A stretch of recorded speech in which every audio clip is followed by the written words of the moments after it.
முடியாது.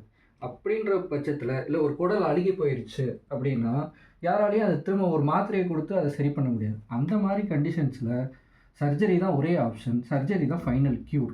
அப்படின்றப்போ, நம்ப சர்ஜரி தான் முதன்மைப்படுது. சில முக்கியமான சர்ஜிக்கல் கண்டிஷன்ஸ பொறுத்தவரைக்கும். ஒரு குறிப்பிட்ட இடத்துல மருந்துகளால கட்டுப்படுத்த முடியல அப்படிங்கிற நிலைமையில அந்த உறுப்புகளையோ, அந்த பகுதிகளையோ நம்ம மறுசீரமைப்பு பண்ண வேண்டியது இருக்கு. அதற்காகத்தான் அறுவை சிகிச்சை அப்படிங்கிற இந்த சேவைகள் வந்து மக்களுக்கு அளிக்கப்படுது அப்படிங்கிறத சொன்னாங்க. அறுவை சிகிச்சை அப்படின்னு சொல்லிட்டாலே டாக்டர், ஒரு பயம் இன்னைக்கும் மக்கள்ட்ட இருக்கு. குழந்தைகள்ட்ட பார்த்தோம் அப்படின்னோம்னா ஊசி, மருந்துகளுக்கு ஒரு பயம் இருக்கு.